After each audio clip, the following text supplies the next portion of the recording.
Palitas. Distribuição Sinapse.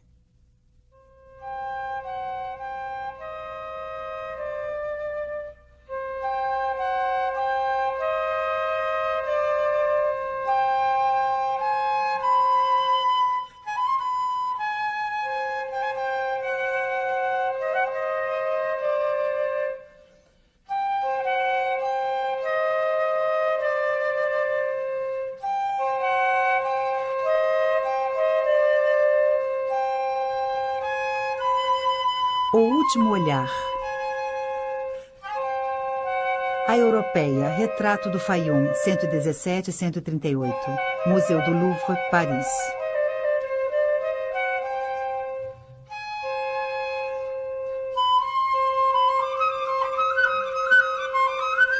Um painel de madeira de formato irregular, pintado em toda a superfície.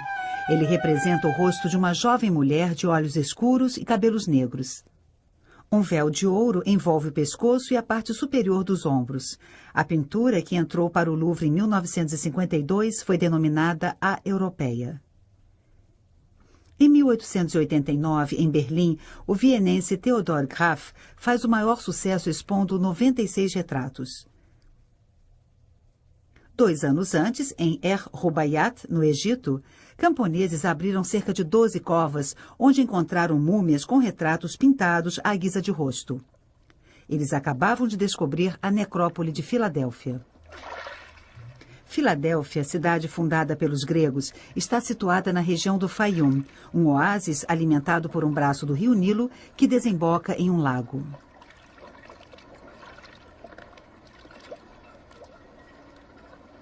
Na mesma época, o britânico William Flinders Petrie faz escavações perto da pirâmide de Hawara e encontra a necrópole da antiga cidade de Arsinoe. Ele exuma mais de 150 múmias ou retratos retirados de múmias que ele data dos primeiros séculos da nossa era. O francês Albert Jean Gaillet concentra suas pesquisas na Antinoéia, às margens do Nilo, descobrindo retratos e sudários pintados. A partir de então, foram encontrados painéis semelhantes em várias outras regiões do Egito.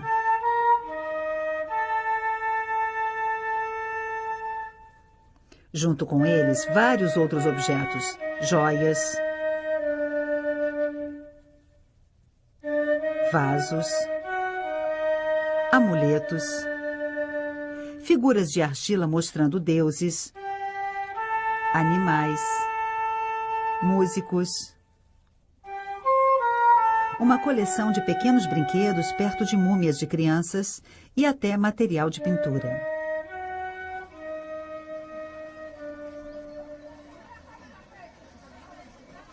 E mais outras descobertas, milhares de papiros de ostraca, pedaços de cerâmica servindo como manuscritos mais baratos. Esses documentos escritos, muito variados, informam sobre a vida dos homens e mulheres dessa época.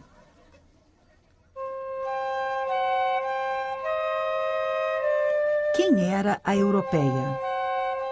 Quando ela viveu? Por que este retrato? Para Pamontes Moros, da parte de sua irmã Sempamontes. Sempamontes saúda seu irmão Pamontes. Eu te enviei o corpo mumificado de minha mãe Seníris com uma placa no pescoço por intermédio de Gales, filho de Hierax, em seu barco, cujo frete já paguei a ele. O sinal de reconhecimento da múmia é um sudário com uma peça cor-de-rosa. O nome está escrito sobre o ventre. Meu irmão, faço votos de que você esteja bem.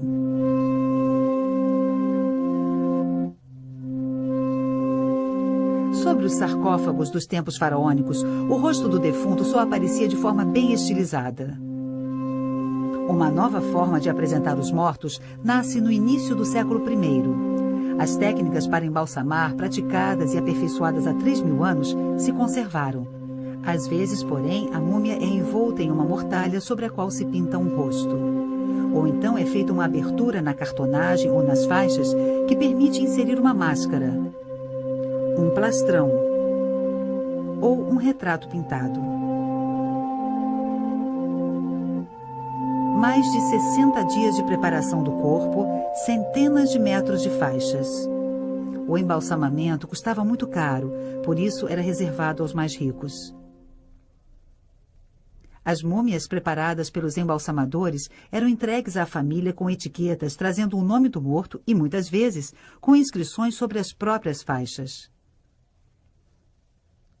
Como nas estelas encontradas perto das sepulturas, a maioria das inscrições está em grego. Boa sorte, Eudêmone. Artemídore, boa sorte.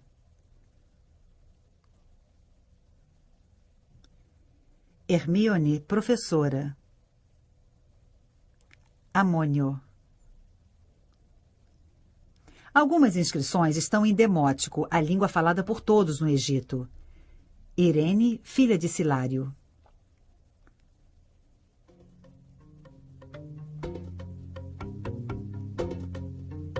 Desde a conquista do Egito por Alexandre no ano 332 a.C., numerosos colonos vindos de todo o mundo helênico haviam se aliado às famílias egípcias.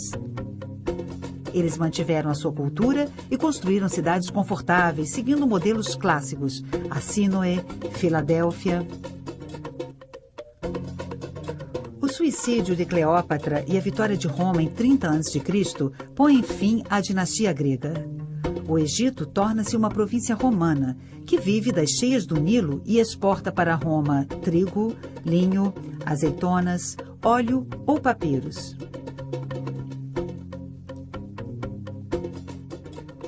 Ao mesmo tempo em que adotam a prática do embalsamamento, gregos e romanos adotam também a crença em uma vida no além, em numerosas superstições e nos deuses egípcios que eles associam aos seus. Serapis, deus da cura. Ísis, esposa de Osíris, que se torna a de Serapis. Em cima de uma mortalha e trajando um manto grego, o morto aparece entre Anubis, deus com a cabeça de chacal, e Osíris, figurado como múmia. A europeia. A europeia foi assim chamada porque tem a pele mais pálida e rosada do que as outras. Por falta de etiquetas ou de inscrições, a melancólica. Vários retratos com tipos e peles muito variadas, a jovem com joias. Também receberam outras denominações, a jovem dourada. Foram identificadas pequenas células familiares, Hermíone e um homem encontrado com ela. Uma mãe, Demos, e sua filha. Sabe-se que é uma menina, pois ela usa um colar com pequenas luas, símbolo de fecundidade. Aline, segundo um nome encontrado em uma estela, e suas duas filhas. Um casal rico, talvez marido e mulher, ou irmão e irmã, em razão de sua semelhança. Os romanos e os gregos do Egito também haviam adotado o costume egípcio do casamento consanguíneo, que evitava a divisão das terras. Ela usa esmeraldas, cornalinas, pérolas. Ele é um oficial do exército. Sobre a sua túnica branca vê-se um balteus, isto é, uma correia a tiracolo de couro preto com marcas em ouro, e o sagum, capa azul presa por um anel de ouro. Na fronte, uma estrela de ouro com 7 pontas. Trata-se de um grande sacerdote do culto de Serapis. Este, representado com os ombros nus, talvez seja um atleta ou, quem sabe, um personagem heroizado. Homens e mulheres usam a túnica romana branca ou de cor clara, com 2 faixas nos ombros, o sclavi, quase sempre de cor púrpura.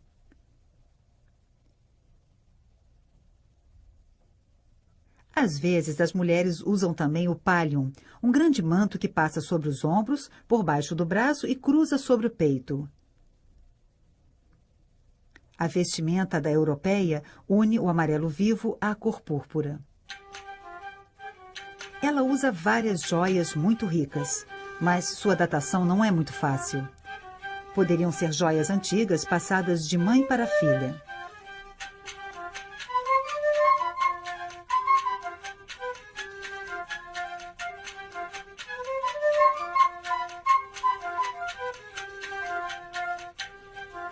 Por outro lado, é possível datar alguns retratos comparando as roupas, as joias e os penteados com os bustos conservados nos grandes museus.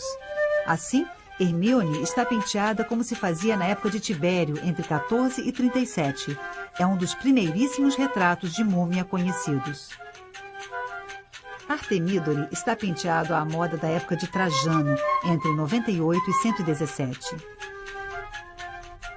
A europeia dataria do reino de Adriano, entre 117 e 138. O sacerdote de Serapis seria da geração seguinte. Amônio segue a linha usada pelo imperador Geta no início do século III. Os últimos retratos, como o da mulher que usa uma cruz com alça, datariam de meados do século III.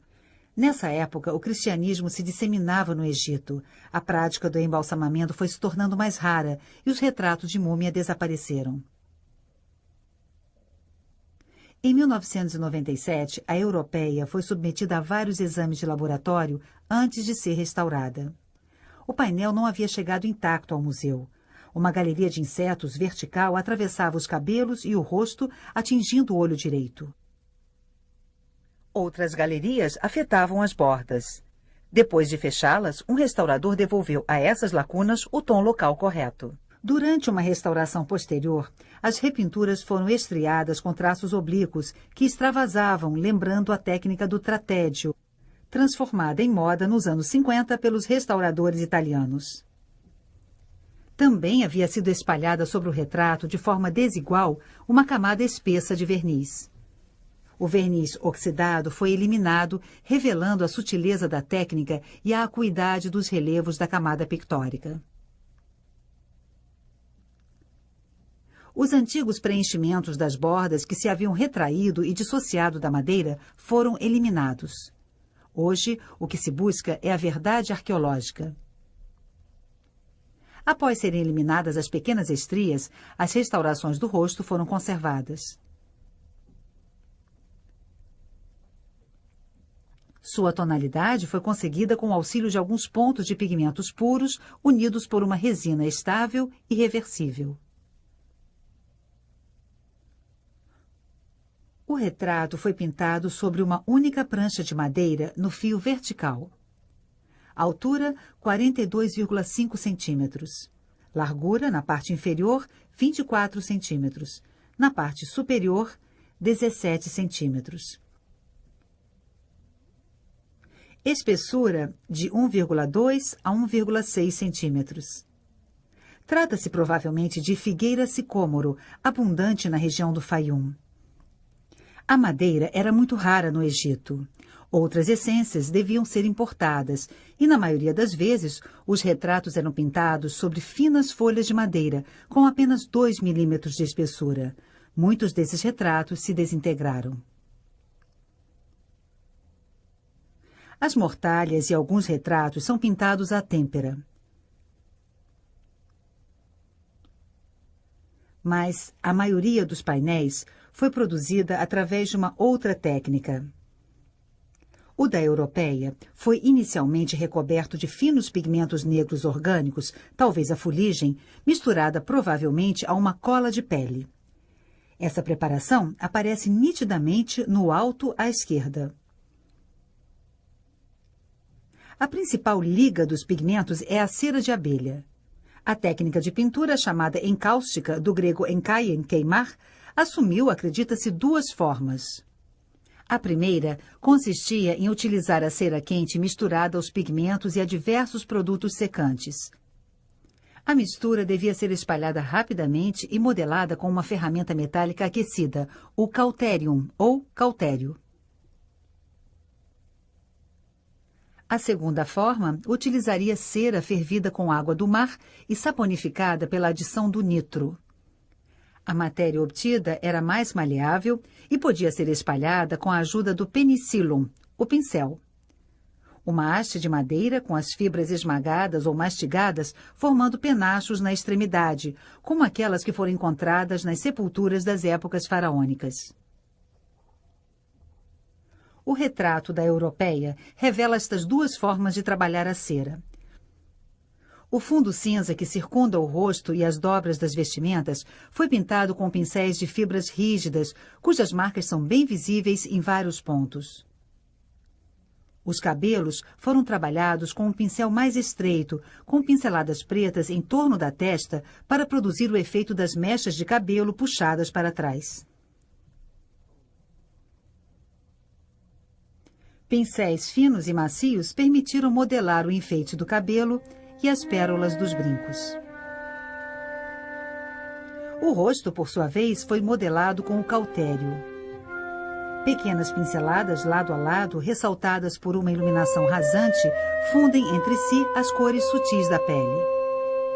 Nesta camada foram identificados 3 corantes vermelhos: hematita, ocre vermelho e um corante orgânico, provavelmente a garança. E 3 corantes amarelos: óxido de ferro, ocre amarelo e um sulfato de ferro. Apenas estes pigmentos, misturados ao branco de cerusa e ao preto de carbono, permitiram modular o aumento de luminosidade nas maçãs do rosto e na fronte, as sombras do nariz e da boca, as sombras rosadas do queixo e da face esquerda, a cor arroxeada das pálpebras e das olheiras. A camada também foi gravada por meio de uma espécie de punção, o cestrum. Os cílios são sugeridos por pequenos riscos na cera rosa, revelando o negro da preparação subjacente.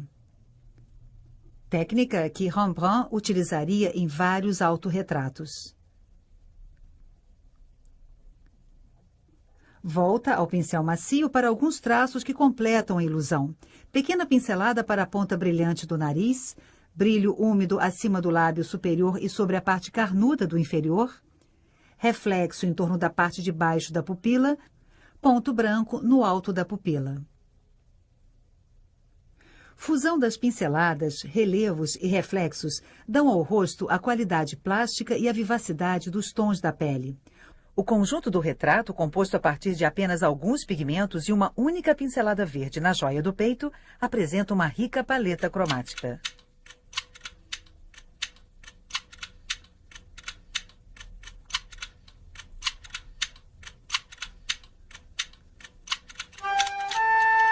Na arte egípcia anterior, os personagens eram pintados de perfil. Os rostos de Fayum são todos vistos de frente. A posição completamente frontal não é a mais graciosa de todas. É difícil representar o nariz, a expressão dos olhos perde em personalidade, o rosto parece simétrico demais. Os pintores acabam então adotando uma posição deslocada, ombros em 3/4 e o rosto um pouco virado. Assim, o nariz pode ser melhor modelado, os olhos, diferentes, parecem mais vivos. Às vezes, a cabeça um pouco abaixada dá ainda mais força à expressão. Os egípcios davam muita importância aos olhos. Há o mesmo fascínio entre os gregos e os romanos do Egito.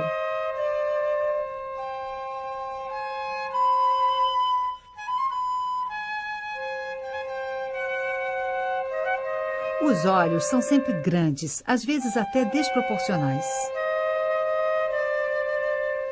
Toda a energia do rosto parece estar concentrada no olhar. Em geral, o olhar é dirigido ao espectador, mas há exceções, entre elas a europeia.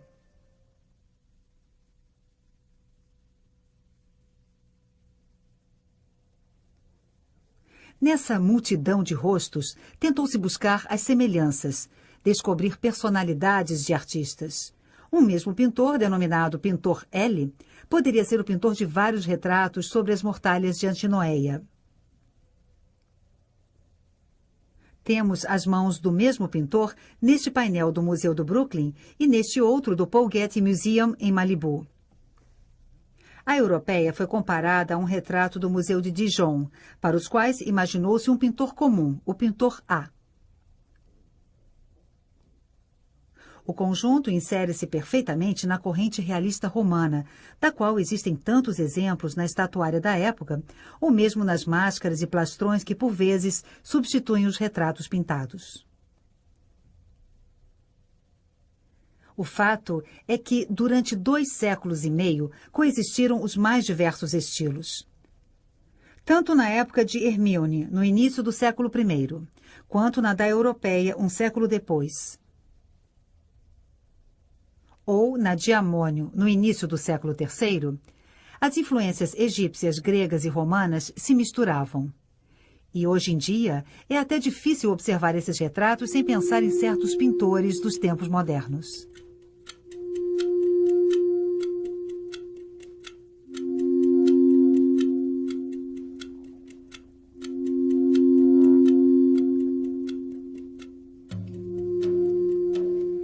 Tamanha variedade pode ter origens históricas.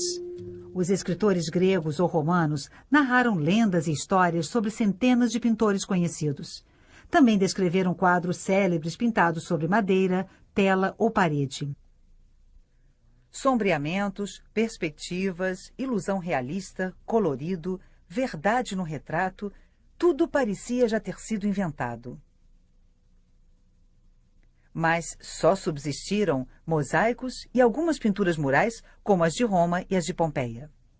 Os rostos de Pompeia apresentam grandes analogias com seus contemporâneos, os retratos romanos do Egito.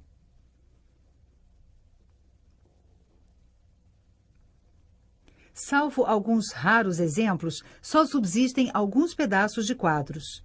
Os painéis de múmias seriam, pois, atualmente, as únicas testemunhas da pintura móvel da antiguidade, preservados, como os corpos embalsamados, pelo clima excepcionalmente seco do Egito e pelo fato de estarem enterrados na areia. E as poucas centenas de retratos conhecidos não passam de uma pequena amostra dentre milhares de outros que se decompuseram, ou foram desprezados após a pilhagem dos túmulos, ou ainda viraram pó. O suave odor dos bálsamos e dos ungüentos de suas múmias ainda se desprende 2000 anos depois. Em 1888, em Hawara, Petrie exuma um pequeno quadro que se achava perto de uma múmia. Um rosto, em grande parte destruído, estava pintado sobre uma prancheta encastrada em uma moldura dupla. Uma corda trançada estava presa nos ângulos superiores da moldura. O quadro estava, portanto, tal como se apresentava na antiguidade. Sobre o retrato de Eudémone, vêem-se as marcas do instrumento de corte usado para reduzir o formato ou para adaptá-lo ao casulo de faixas. Somente o rosto de Irene interessou aos embalsamadores, que esconderam o resto do retrato sob as faixas e ungüentos. O painel da Europeia tem suas bordas verticais quase paralelas. Em vários pontos, o recorte irregular corta partes da pintura.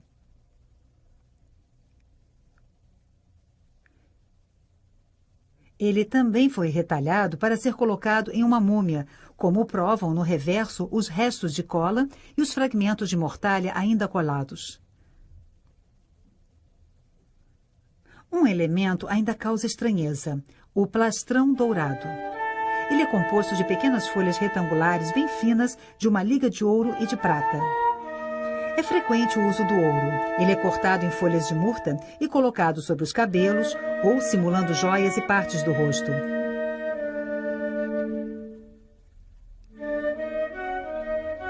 Às vezes, ele circunda a face.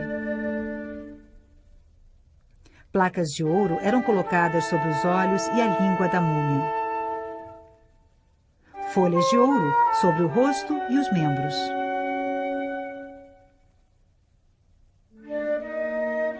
Este metal, usado para se defender contra a corrupção, tinha uma função mágica protetora.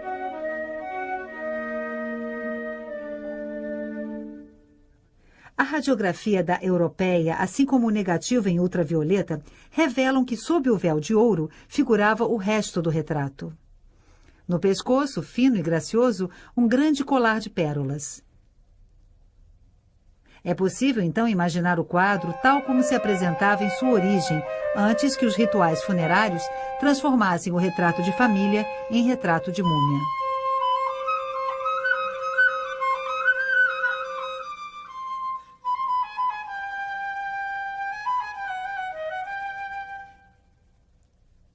Eudémone, uma das múmias do Louvre, tem o rosto de uma mulher bem jovem com aparência aborrecida. Ela foi radiografada. Os médicos atribuem os ossos a uma mulher de cerca de 40 anos.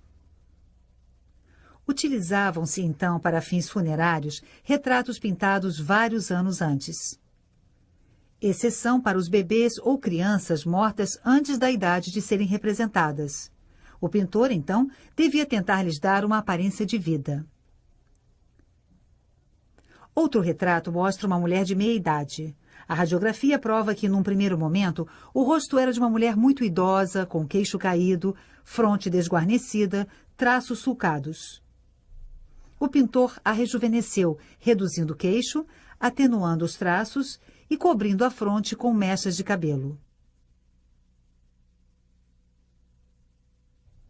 Outro fator de estranheza. Petrie, em Hawara, encontrou juntas, porém sem vestígio de abertura do túmulo, as múmias de várias gerações de uma mesma família.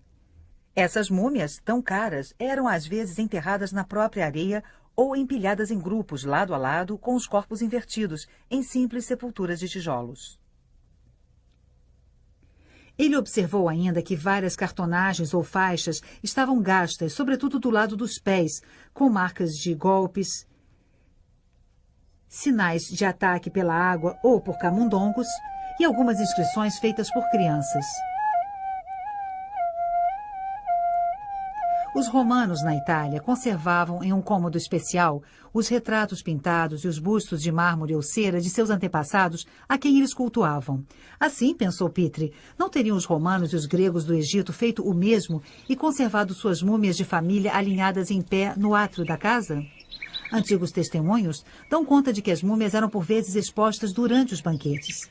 Um dia, o ritual egípcio e principalmente a falta de lugar levavam um herdeiro a dar uma última sepultura às suas múmias de família. Para ganhar espaço dentro de casa, ele mandava enterrar todo o grupo ao mesmo tempo. Esses homens e mulheres nunca estão sorrindo, estão sempre sérios. Na janela de sua múmia são observadores melancólicos. No momento em que sua imagem foi feita, eles estavam na plenitude da idade. Para posar, colocaram suas melhores roupas e suas joias. Mas sabiam perfeitamente qual seria o uso futuro de seu retrato. Sabiam que sua imagem ficaria exposta sem pudor durante anos diante dos vivos. Talvez esses retratos já fossem chamados de retratos de morte ou retratos de múmia. É possível que a própria sessão de pose já marcasse uma etapa importante da vida. Seu olhar reveste-se então de uma necessária solenidade, de uma seriedade ritual. Eles estão olhando para além da morte. A única coisa de que nem suspeitam é que sua imagem ainda terá direito a uma outra vida. Que este olhar vindo de tão longe ressurgirá um dia das areias para chegar a vários outros destinatários. E por um dispositivo ainda mais sábio do que o de embalsamar, talvez de essência igualmente religiosa, o Museu Moderno.